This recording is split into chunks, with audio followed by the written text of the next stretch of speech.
Ellen White sedang dalam suatu penglihatan ketika dia melihat sesuatu yang membuatnya gemetar seperti yang belum pernah terjadi sebelumnya. Dia melihat 6 orang Advent yang berdedikasi berdiri di depan gerbang surga. Orang-orang yang mengetahui semua doktrin. Orang-orang yang dengan setia memelihara hari Sabat. Orang-orang yang membayar persepuluhan dan persembahan. Dan mereka semua ditolak. Gerbang surga tertutup di hadapan mereka. Namun yang paling mengejutkan Ellen White adalah orang Advent keempat. Dia adalah yang paling setia di antara mereka semua. Seorang penatua, seorang pemimpin, seorang guru sekolah Sabat. Dia tahu tulisan-tulisan Ellen White dari sampul ke sampul. Dan ketika Yesus menatapnya dan berkata, "Aku tidak pernah mengenalmu." Ellen White gemetar karena dia menyadari jika dia ditolak, banyak dari kita berada dalam bahaya. Dan dalam video ini, saya akan menunjukkan kepada Anda apa tepatnya kesalahan yang dilakukan oleh keenam orang ini. Namun saya memperingatkan Anda, apa yang akan Anda temukan akan mengguncang konsep keselamatan Anda. Pernahkah Anda berhenti sejenak untuk berpikir mengapa Yesus berkata bahwa banyak orang akan tiba di surga dengan berpikir bahwa mereka telah diselamatkan dan akan mendengar, "Aku tidak pernah mengenalmu"? Mengapa banyak orang bernubuat, mengusir setan, melakukan mukjizat dalam namanya, namun ditolak? Jawabannya terletak pada penglihatan yang dialami Ellen White. Dan penglihatan ini adalah yang paling menyakitkan karena dia tidak melihat orang-orang dunia ditolak. Dia melihat orang-orang Advent, orang-orang dari gereja, orang-orang yang mengetahui kebenaran masa kini, orang-orang yang memiliki terang. Ellen White menulis sesuatu yang seharusnya membuat setiap orang Advent gemetar. Saya melihat bahwa banyak orang yang mengaku menaati perintah-perintah Tuhan dan menantikan kedatangan Kristus kembali akan menjalani agama yang hanya berupa formalitas, tetapi menyangkal kuasanya. Mereka akan memiliki pengetahuan, tetapi mereka tidak akan memiliki kehidupan. Dan dalam penglihatan khusus ini, dia melihat 6 orang Advent, masing-masing dengan profil yang berbeda, tetapi semuanya dengan masalah fatal yang sama. Mereka memiliki agama yang sempurna, tetapi mereka tidak memiliki hubungan dengan Kristus. Dalam video ini, saya akan mengungkapkan kepada Anda siapa ke-6 orang Advent yang ditolak ini, mengapa orang keempat dianggap paling setia, kesalahan fatal yang mereka semua buat, dan bagaimana memastikan Anda tidak akan menjadi orang ketujuh. Jadi, perhatikan karena apa yang akan Anda temukan bukanlah tentang doktrin. Ini bukan tentang aturan. Ini tentang perbedaan antara mengenal Yesus dan mengenal Yesus. Dan perbedaan itu menentukan segalanya. Wahyu pertama, Ellen White melihat pemandangan paling menghancurkan yang dapat disaksikan oleh seorang Advent. Ia menggambarkan, saya melihat dalam penglihatan sekelompok orang yang dengan setia memelihara hari Sabat, yang mengetahui nubuat-nubuat, yang sedang menantikan kedatangan Kristus kembali. Mereka berdiri di depan gerbang surga. Dan ketika tiba saatnya untuk masuk, gerbang itu tertutup. Bayangkan pemandangannya. Mereka bukanlah orang-orang duniawi. Mereka tidak jahat. Mereka adalah orang Advent. Orang-orang yang bangun pagi-pagi pada hari Sabtu untuk pergi ke gereja. Orang-orang yang mempelajari pelajaran sekolah Sabat. Orang-orang yang hafal 28 kepercayaan dasar. Namun ketika Yesus muncul, ia mengatakan sesuatu yang membuat darah Ellen White menjadi dingin. "Enyahlah dari hadapanku. Aku tidak pernah mengenalmu." Tidak pernah. Itu bukan, aku mengenalmu, tetapi kamu tersesat. Itu bukan, kamu mengecewakan saya. Itu, aku tidak pernah mengenalmu. Ellen White menulis, saya melihat orang-orang ini memiliki nama orang Kristen. Mereka memiliki pengakuan iman. Mereka memiliki pengetahuan tentang kebenaran. Tetapi Yesus berkata, aku tidak pernah memiliki hubungan yang nyata denganmu. Kamu tidak pernah benar-benar mengenal aku. Testimonies for the Church, volume 1, halaman 181. Dan inilah yang akan membuat Anda merinding. Ellen White melihat bahwa ke-6 orang Advent ini bukanlah orang-orang yang suam-suam kuku. Mereka bukanlah orang Advent yang hanya sekadarnya. Mereka berdedikasi. Mereka menganggap serius gereja. Mereka belajar. Mereka menginjili. Mereka melakukan segala sesuatu dengan benar di mata manusia. Namun, ada satu masalah fatal. Segala sesuatu yang mereka lakukan bersifat eksternal. Itu adalah agama dalam bentuk. Itu adalah pertunjukan. Itu adalah teater rohani.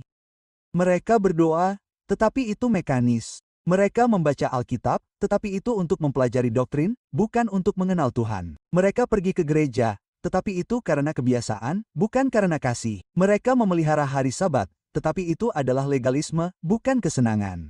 Ellen White melihat bahwa ketika Yesus melihat ke dalam hati mereka, tidak ada keintiman. Tidak ada hubungan, tidak ada kasih yang sejati, yang ada hanyalah agama.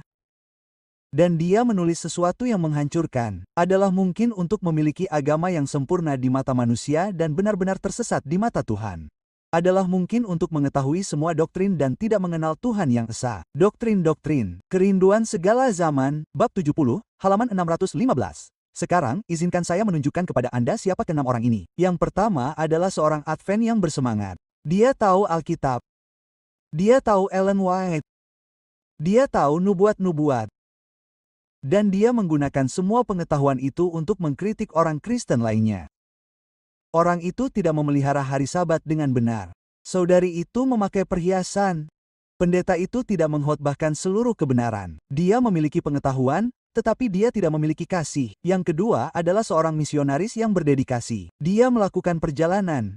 Dia berkhotbah. Dia membaptis. Dia membuka gereja. Dia menyelamatkan jiwa-jiwa, tetapi sementara dia menyelamatkan orang lain, dia kehilangan jiwanya sendiri. Karena dia begitu sibuk bekerja untuk Yesus sehingga dia tidak pernah punya waktu untuk bersama Yesus. Yang ketiga adalah seorang diakonis yang setia. Dia melayani di gereja. Dia mengatur segalanya. Dia membersihkan. Dia memasak. Dia peduli pada orang lain, tetapi dia melayani lembaga, bukan Kristus. Dia mencintai gereja, tetapi dia tidak mencintai Tuhan gereja. Yang kelima adalah seorang pemuda teladan. Dia tidak pernah melewatkan kebaktian. Dia tidak pernah melanggar hari Sabat. Dia tidak pernah makan daging yang haram. Namun, dia melakukan semuanya karena tradisi keluarga karena dia terlahir sebagai seorang Advent. Karena begitulah cara dia dibesarkan. Bukan karena dia mengasihi Kristus. Dia mewarisi agama, bukan iman yang sejati. Yang keenam adalah seorang teolog yang brilian. Dia tahu bahasa Yunani. Dia tahu bahasa Ibrani. Dia memperdebatkan doktrin. Dia memenangkan setiap diskusi teologis. Dia tahu segalanya tentang Tuhan, tetapi dia tidak mengenal Tuhan secara pribadi. Dan kemudian ada yang keempat, orang yang paling memengaruhi Ellen White. Biar saya ceritakan tentang dia sekarang. Wahyu kedua, Advent keempat adalah yang paling setia di antara mereka semua. Dan ketika Anda mengetahui siapa dia, Anda akan mengerti mengapa Ellen White gemetar karena dia adalah seorang penatua, pemimpin yang disegani di gereja, seorang guru sekolah Sabat selama 20 tahun. Dia tahu semua buku Ellen White. Dia mengutipnya dari ingatan. Dia berkhotbah dengan urapan yang nyata sehingga dia bangun pukul 5 pagi setiap hari untuk beribadah pribadinya. Dia membaca Alkitab. Dia berdoa. Dia mempelajari pelajaran. Dia tidak pernah melewatkan kebaktian. Tidak bahkan ketika dia sakit, dia ada di sana. Selalu di barisan depan, dan dia berpuasa secara teratur. Dia membayar persepuluhan dengan setia. Dia memberikan persembahan yang murah hati. Dia mengunjungi orang sakit. Dia menolong yang membutuhkan. Dia menginjili. Dia membaptis. Dia sempurna di mata jemaat.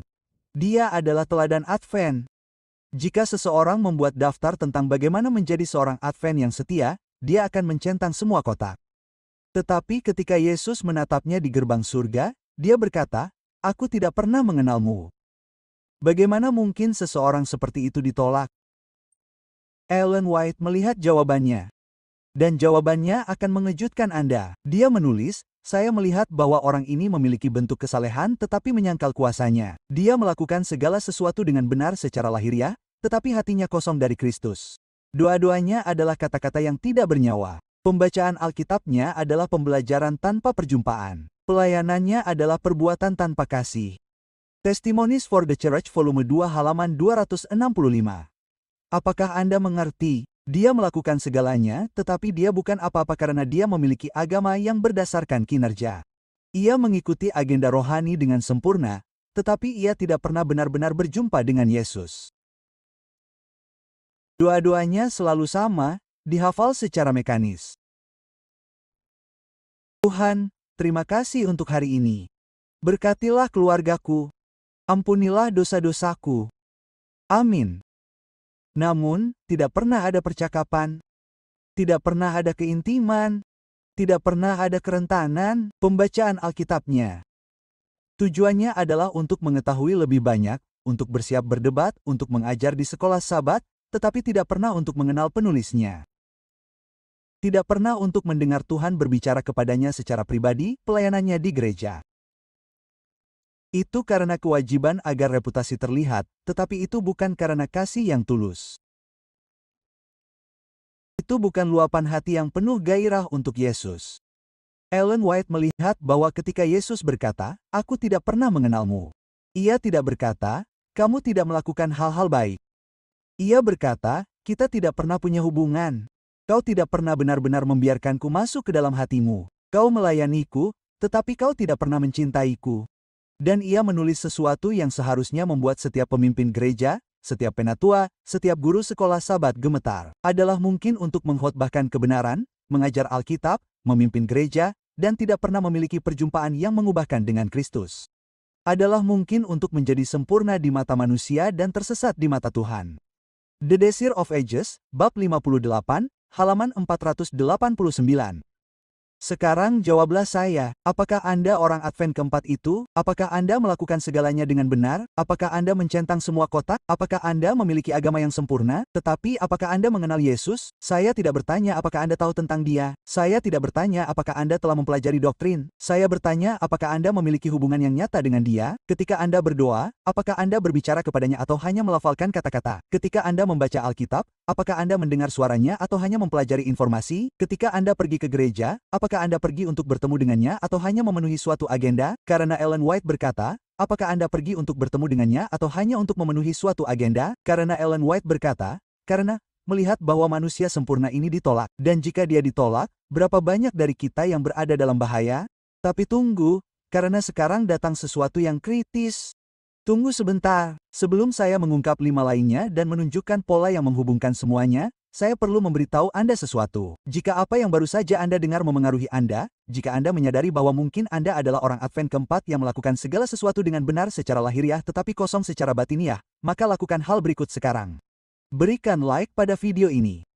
Ini bukan sekadar tombol, ini adalah Anda yang memberitahu YouTube bahwa kebenaran ini perlu menjangkau lebih banyak orang Advent karena ada banyak orang di gereja yang menjalani agama demi agama. Ada orang yang berpikir mereka diselamatkan karena mereka memelihara hari Sabat, membayar persepuluhan, dan tidak memiliki doktrin, dan mereka perlu mendengar ini sebelum terlambat. Berlangganan saluran ini dan aktifkan loncengnya. Mengapa? Karena pesan ini tidak nyaman. Ada orang yang tidak ingin mendengar bahwa agama yang sempurna tidak menyelamatkan. Ada orang yang lebih suka hidup dalam ilusi bahwa melakukan segala sesuatu dengan benar sudah cukup. Jadi, pastikan Anda menerima kebenaran berikutnya yang akan terungkap di sini dan tinggalkan komentar sekarang dengan mengatakan, "Saya ingin Tio mengenal Kristus yang sejati." Ini bukan hanya untuk saya lihat, ini adalah deklarasi spiritual. Ini adalah apa yang Anda katakan kepada surga? Saya tidak ingin Tio yang ditolak ketujuh. Saya ingin sebuah hubungan, bukan hanya agama. Petik 2. Dan jika Anda ingin mendukung pelayanan ini secara finansial, kirimkan super chat. Sekarang tarik napas dalam-dalam karena bagian ketiga akan menunjukkan kepada Anda 5 orang yang ditolak lainnya. Dan ketika Anda melihat pola yang menghubungkan mereka semua, Anda akan memahami perangkap paling berbahaya dari Adventisme modern. Wahyu ketiga, Ellen White melihat bahwa masing-masing dari ke-6 orang itu memiliki profil yang berbeda, tetapi mereka semua memiliki kesalahan fatal yang sama. Dan ketika Anda menemukan apa kesalahan itu, Anda akan mengerti mengapa begitu banyak orang Advent berada dalam bahaya. Biarkan saya menunjukkan kepada Anda 5 orang lainnya. Orang Advent pertama, kritikus yang bersemangat. Anda tahu yang satu ini? Dia ada di setiap gereja. Dia tahu segalanya. Dia mengoreksi semua orang. Saudari itu memakai lipstik. Saudara itu tidak memelihara Sabat dengan benar.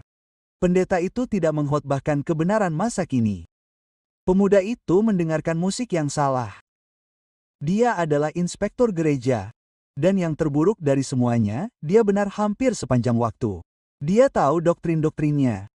Dia tahu apa yang ditulis Ellen White. Dia memiliki argumen Alkitabiah untuk semuanya. Tetapi Ellen White melihat bahwa ketika orang ini tiba di gerbang surga, Yesus memandangnya dan berkata, "Engkau memiliki pengetahuan, tetapi engkau tidak memiliki kasih. Engkau mengoreksi banyak orang, tetapi engkau juga menyakiti banyak orang. Engkau membela kebenaran, tetapi engkau menghancurkan orang-orang dalam prosesnya.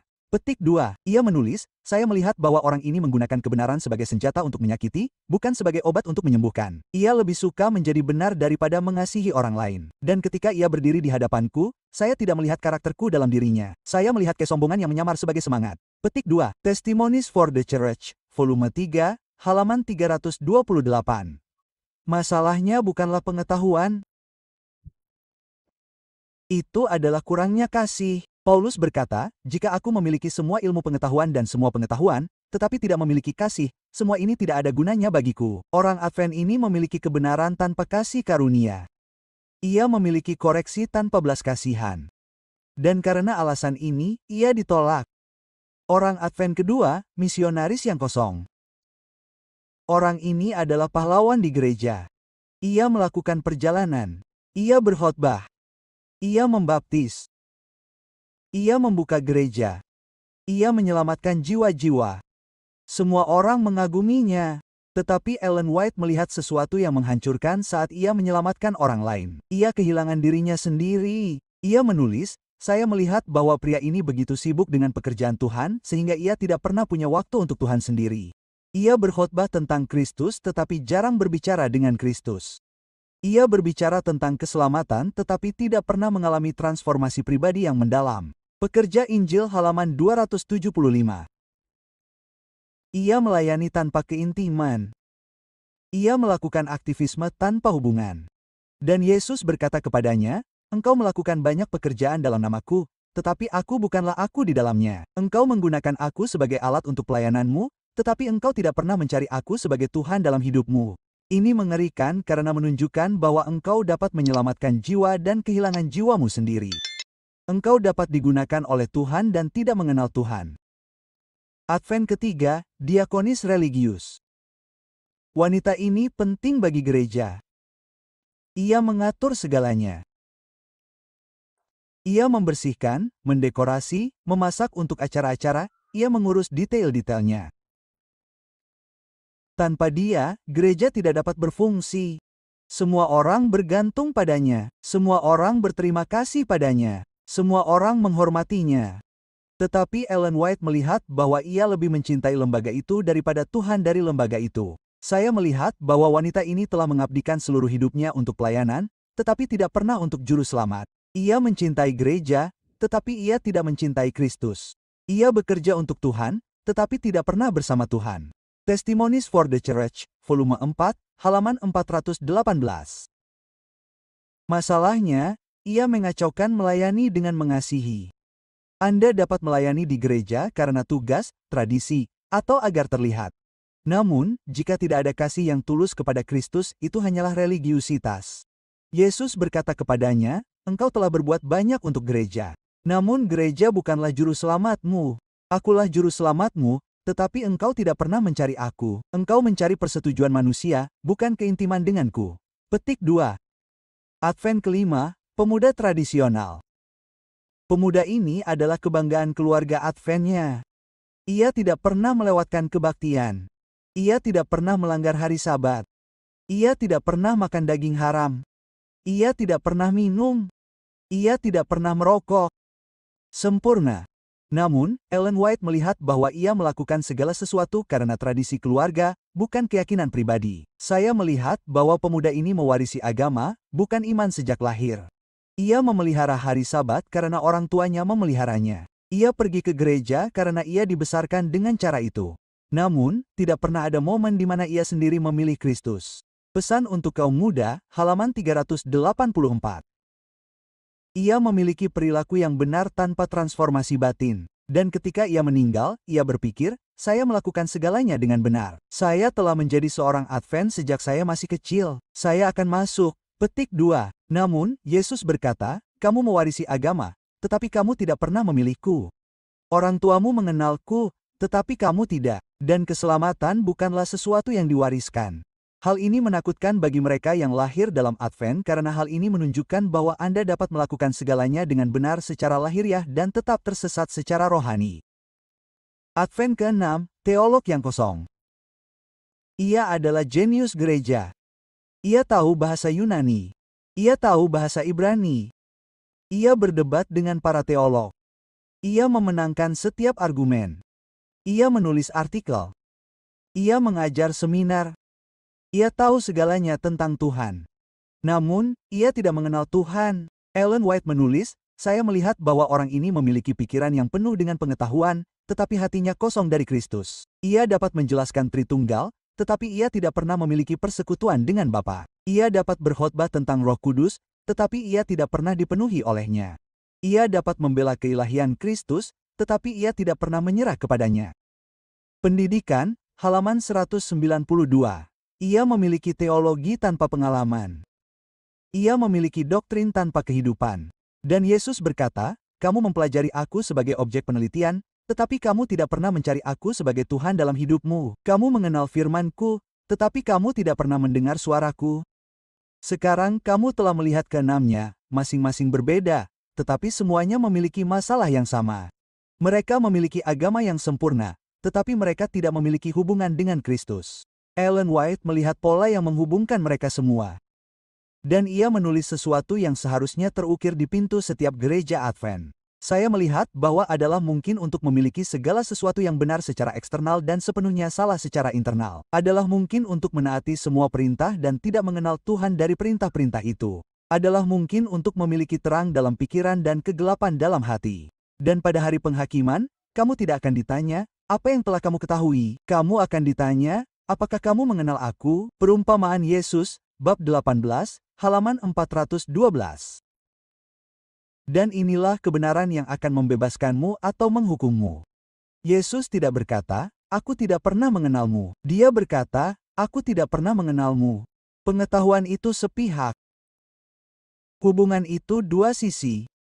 Anda bisa tahu segalanya tentang Yesus. Namun, jika dia tidak mengenal Anda, jika Anda tidak pernah memiliki keintiman, Anda tersesat. Sekarang, jawablah pertanyaan saya ini, yang manakah dari keenam orang ini? Apakah Anda kritikus yang memiliki kebenaran tanpa kasih? Apakah Anda misionaris yang memiliki pelayanan tanpa keintiman? Apakah Anda pelayan yang lebih mengasihi gereja daripada Kristus? Apakah Anda orang muda yang tradisional tanpa keyakinan? Apakah Anda teolog yang tahu tentang Tuhan tetapi tidak mengenal Tuhan? Atau apakah Anda yang keempat, sempurna di luar, kosong di dalam? Karena Ellen White melihat bahwa keenam orang ini bukanlah pengecualian. Mereka adalah wakil dari ribuan, mungkin jutaan orang Advent yang berada dalam situasi yang sama. Namun, sekarang tibalah bagian yang paling penting dari semuanya, karena sekarang saya akan menunjukkan kepada Anda bagaimana memastikan bahwa Anda tidak akan menjadi orang ketujuh yang ditolak. Wahyu keempat dan terakhir, Ellen White tidak hanya melihat masalahnya, dia melihat solusinya. Dan apa yang dilihatnya dapat menyelamatkan Anda dari menjadi orang Advent ketujuh yang ditolak. Biar saya terus terang dengan Anda, jika Anda telah sampai pada titik ini. Jauh, jika Anda pernah mendengar tentang 6 orang yang ditolak, Anda berada di persimpangan jalan. Anda punya dua pilihan. Pilihan pertama, Anda dapat terus menjalani kehidupan beragama secara formal. Terus melakukan segala sesuatu dengan benar secara lahiriah. Terus berpikir bahwa pengetahuan doktrinal dan ketaatan mekanis sudah cukup. Pilihan kedua, Anda dapat mencari apa yang benar-benar penting, hubungan yang nyata dengan Kristus, bukan agama, bukan kinerja, tetapi keintiman yang sejati. Ellen White melihat bahwa membuat pilihan ini bukanlah pilihan. Itu mendesak. Ia menulis, bahaya besar di antara umat Tuhan adalah mengandalkan hak istimewa dan kesempatan keagamaan. Sementara hati tidak berada dalam persekutuan yang vital dengan Kristus, banyak orang akan memiliki pengakuan iman tanpa memiliki Kristus. Pesan-pesan pilihan volume 1, halaman 113. Jadi, bagaimana Anda tahu jika Anda memiliki Kristus atau jika Anda hanya memiliki agama? Ellen White meninggalkan 4 ujian yang jelas. Dan ujian-ujian ini tidak berbohong. Ujian pertama, bagaimana Anda berdoa? Ellen White melihat bahwa perbedaan antara orang yang diselamatkan dan yang terhilang adalah dalam doa. Orang yang terhilang berdoa karena kewajiban, karena kebiasaan, karena jadwal. Mereka beribadah, tetapi tidak ada perjamuan kudus. Mereka melafalkan kata-kata yang dihafalkan, tetapi tidak ada percakapan yang nyata. Namun, Ellen White yang telah diselamatkan melihat bahwa mereka berdoa seperti seseorang berbicara kepada seorang sahabat. Ia menulis, doa adalah membuka hati kita kepada Tuhan sebagai seorang sahabat. Bukan berarti Tuhan perlu mengetahui siapa kita, tetapi untuk memampukan kita menerimanya. Doa tidak membuat Tuhan turun kepada kita, tetapi mengangkat kita kepadanya. Petik 2. Langkah-langkah menuju Kristus. Bab 11, halaman 93. Jadi, inilah ujiannya. Ketika Anda berdoa, apakah Anda mengikuti suatu agenda atau melakukan percakapan? Apakah Anda selalu menggunakan kata-kata yang dihafalkan yang sama? Atau apakah Anda berbicara kepada Tuhan seperti Anda berbicara kepada sahabat Anda? Apakah Anda hanya berdoa di pagi hari selama ibadah pribadi Anda? Atau apakah Anda berbicara kepada Tuhan sepanjang hari seolah-olah Anda selalu bersama-sama? Apakah Anda hanya meminta berkat dan perlindungan? Atau apakah Anda juga mendengarkan, menunggu dalam keheningan, membiarkan Tuhan berbicara kepada Anda? Karena Ellen White melihat bahwa keenam orang yang ditolak itu berdoa, tetapi mereka tidak memiliki keintiman dalam doa. Jika doa Anda mekanis, dihafal, cepat, dan tidak bernyawa, Anda dalam bahaya. Namun, jika doa Anda berupa percakapan, kerentanan, transparansi, keintiman, Anda berada di jalur yang benar. Ujian kedua, bagaimana Anda membaca Alkitab? Ellen White melihat bahwa banyak orang Advent membaca Alkitab untuk mengetahui lebih banyak, tetapi tidak pernah untuk mengenal penulisnya lebih baik. 6 orang yang ditolak membaca Alkitab setiap hari, tetapi mereka membacanya untuk mempelajari nubuatan, membela doktrin, memenangkan perdebatan, mempersiapkan pelajaran, memenuhi ibadah pagi mereka. Namun, mereka tidak pernah membacanya untuk mendengar Tuhan berbicara kepada mereka secara pribadi. Ellen White menulis, Alkitab tidak diberikan untuk menambah pengetahuan kita, tetapi untuk mengubah karakter kita dan menuntun kita ke dalam persekutuan pribadi dengan Kristus. Testimonies for the Church, volume 5, halaman 266. Jadi, inilah ujiannya. Ketika Anda membaca Alkitab, apakah Anda sedang mempelajari atau sedang mengalami perjumpaan? Apakah Anda membaca dengan cepat hanya untuk menyelesaikan bacaan hari itu? Atau apakah Anda membaca dengan lambat, merenungkan, dan membiarkan Tuhan berbicara kepada Anda melalui kata-kata itu? Apakah Anda membaca dengan fokus pada doktrin? Atau apakah Anda membaca untuk mengetahui isi hati Tuhan? Apakah Anda menutup Alkitab dan berpikir, baiklah, saya sudah membaca pasal saya. Atau apakah Anda menutupnya dengan perubahan, dipengaruhi oleh firman tertentu yang Tuhan sampaikan ke dalam hati Anda? Karena keenam orang yang ditolak itu mengetahui seluruh isi Alkitab, tetapi mereka tidak pernah mengalami perjumpaan dengan Tuhan dalam Alkitab. Jika pembacaan Alkitab Anda hanya berupa informasi, Anda berada dalam bahaya. Namun, jika pembacaan Alkitab Anda adalah transformasi, perjumpaan pribadi, pewahyuan, Anda berada di jalur yang benar. Ujian ketiga, mengapa Anda pergi ke gereja? Ellen White melihat bahwa banyak orang pergi ke gereja karena alasan yang salah. Keenam orang yang ditolak itu tidak pernah melewatkan kebaktian, tetapi mereka pergi karena tradisi keluarga agar dilihat oleh orang lain. Kewajiban agama untuk menjaga reputasi mereka. Kebiasaan, tetapi mereka tidak pernah pergi karena mereka senang berada di hadirat Tuhan bersama umat Tuhan. Ellen White menulis sesuatu yang dahsyat. Banyak orang menghadiri ibadah umum, tetapi hati mereka tidak ada di sana. Mereka hadir secara fisik tetapi tidak hadir secara rohani. Mereka bernyanyi tetapi tidak beribadah.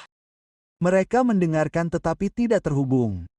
Mereka pergi ke gereja tetapi tidak bertemu dengan Tuhan. Testimonies for the Church volume 5, halaman 491. Jadi, inilah ujiannya. Mengapa Anda pergi ke gereja? Apakah Anda pergi karena orang Advent harus pergi? Atau apakah Anda pergi karena Anda ingin berada di hadirat Tuhan? Apakah Anda pergi dengan khawatir tentang apa yang orang lain pikirkan tentang Anda? Atau apakah Anda pergi dengan fokus pada penyembahan selama kebaktian? Apakah Anda menggunakan ponsel, terganggu, memikirkan hal-hal lain? Atau apakah Anda hadir, terhubung, mencari Tuhan? Apakah Anda meninggalkan gereja persis seperti saat Anda masuk? Atau apakah Anda pergi dengan keadaan yang diubahkan, disentuh, dan diperbarui? Karena keenam orang yang ditolak itu datang ke gereja setiap minggu, tetapi hati mereka jauh. Jika Anda pergi ke gereja karena kewajiban, Anda berada dalam bahaya. Tetapi jika Anda pergi karena kasih dan keinginan untuk bersama Tuhan, Anda berada di jalur yang benar. Ujian keempat, bagaimana Anda memperlakukan orang? Dan inilah ujian yang pasti. Ujian yang Yesus sendiri katakan mengungkapkan segalanya.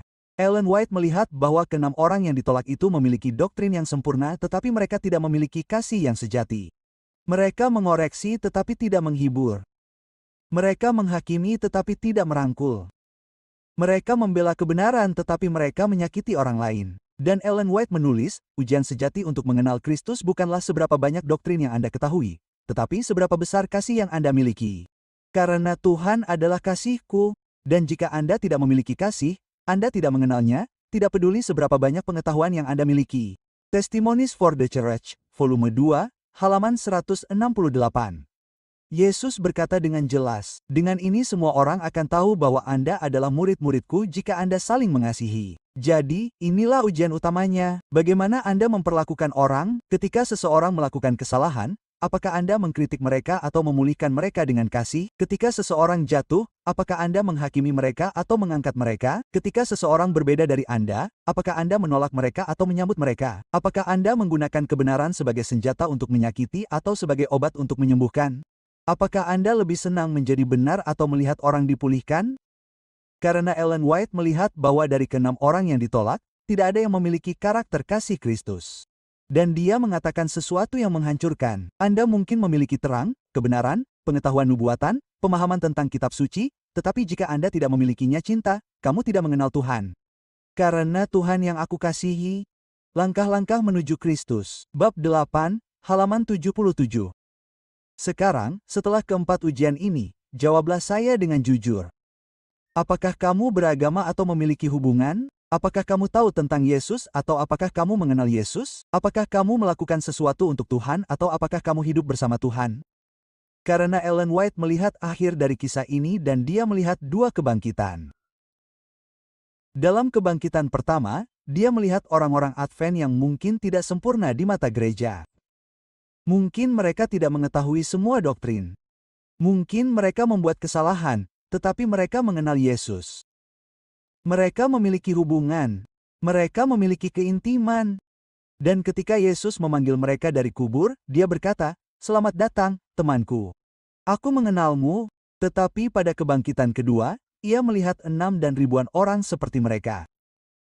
Orang-orang yang memiliki agama yang sempurna, orang-orang yang menaati segala sesuatu. Orang-orang yang mengetahui segala sesuatu, tetapi ketika mereka dibangkitkan dan melihat Yesus untuk pertama kalinya, mereka mendengar perkataan yang paling mengerikan dari semuanya. "Enyahlah dari hadapanku, aku tidak pernah mengenalmu." Petik 2. Ellen White menulis, akan ada orang-orang yang terkejut pada hari penghakiman. Mereka berharap untuk masuk, tetapi pintu-pintunya tertutup. Mereka mengetuk, tetapi tidak membukanya. Dan ketika mereka bertanya mengapa, mereka mendengar, "Kamu mengenal aku sebagai guru, tetapi bukan sebagai juru selamat. Kamu memiliki aku sebagai doktrin, tetapi bukan sebagai Tuhan. Kamu tahu tentang aku, tetapi kamu tidak pernah benar-benar membiarkan aku masuk ke dalam hatimu." Petik 2. Perumpamaan Yesus bab 18, halaman 415. Jadi sekarang saya mengajukan pertanyaan yang menentukan segalanya. Apakah Kristus mengenal Anda? Saya tidak bertanya apakah Anda mengenalnya. Saya bertanya, apakah Dia mengenal Anda? Apakah Anda memiliki hubungan yang nyata? Apakah Anda berbicara setiap hari? Apakah Anda membiarkan Dia mengubah bagian dalam atau hanya bagian luar Anda? Karena pada hari terakhir, tidak masalah apakah Anda seorang penatua, diakon, misionaris, atau guru sekolah Sabat. Hanya satu hal yang penting, apakah Yesus mengenal Anda? Dan jika jawabannya adalah ya, Anda akan mendengar kata-kata yang paling indah dari semuanya. "Datanglah diberkati oleh Bapakku, warisilah kerajaan. Aku mengenalmu, kamu adalah milikku." Tetapi jika jawabannya tidak, kamu akan menjadi orang ketujuh yang ditolak. Ellen White membuat seruan terakhir yang ingin saya sampaikan kepada Anda sekarang. Jangan percaya pada agama Anda. Jangan percaya pada pengetahuan Anda. Jangan percaya pada perbuatan Anda. Percayalah hanya kepada Kristus. Carilah hubungan yang hidup dan mengubahkan setiap hari dengannya karena hanya mereka yang mengenalnya yang akan masuk. Dan Anda hanya dapat mengenalnya melalui hubungan yang intim dan tulus yang terus-menerus. Perjamuan Kudus, pesan-pesan untuk kaum muda, halaman 396. Dan sekarang waktunya telah tiba bagi Anda untuk melihat diri Anda sendiri di cermin rohani. Karena Ellen White tidak memiliki visi ini untuk menakut-nakuti. Ia memilikinya untuk memperingatkan, untuk membangunkan orang-orang yang telah terbiasa dengan bentuknya tetapi telah melupakan api. Ia melihat bahwa tragedi terbesar bukanlah bahwa dunia telah hilang, melainkan bahwa gereja sedang tertidur. Gereja menyanyikan himne dengan hati yang kosong. Gereja berbicara tentang Kristus tanpa mengenalnya. Gereja menjalani agama tanpa menjalani hubungan. Namun jika hari ini ketika mendengarkan semua ini Roh Kudus berbicara kepada Anda, jika sesuatu di dalam diri Anda berkata saya perlu berubah, saya ingin benar-benar mengenal Yesus, Maka inilah saatnya, bukan besok, bukan nanti, sekarang. Ellen White menulis, setiap orang yang menyerahkan diri sepenuhnya kepada Kristus akan diterima olehnya. Ketika diri diserahkan, juru selamat masuk, dan di mana Kristus berdiam, tidak ada penolakan. Petik 2. Langkah menuju Kristus. Halaman 72. Anda tidak harus menjadi orang ketujuh yang ditolak. Anda bisa menjadi orang pertama yang dipulihkan, orang pertama yang diubahkan, orang pertama yang menjalani kekristenan sejati, bukan dalam bentuk tetapi dalam api. Jadi, lakukan hal berikut. Sukai video ini sehingga lebih banyak orang Advent akan bangun sebelum terlambat. Berlangganan saluran dan aktifkan lonceng karena pesan-pesan berikutnya akan terus mengungkap ilusi yang ada di dalam gereja itu sendiri. Komentar di bawah. Saya ingin mengenal Yesus yang sebenarnya. Tulis ini sebagai tindakan iman sebagai kesaksian publik bahwa Anda telah memilih jalan hubungan bukan penampilan. Dan jika Anda merasa dalam hati Anda untuk mendukung pelayanan ini, kirimkan obrolan super. Semoga Roh Kudus membimbing Anda, membangunkan Anda, dan mengubah Anda. Karena pada akhirnya hanya satu hal yang penting. Apakah Yesus mengenal Anda?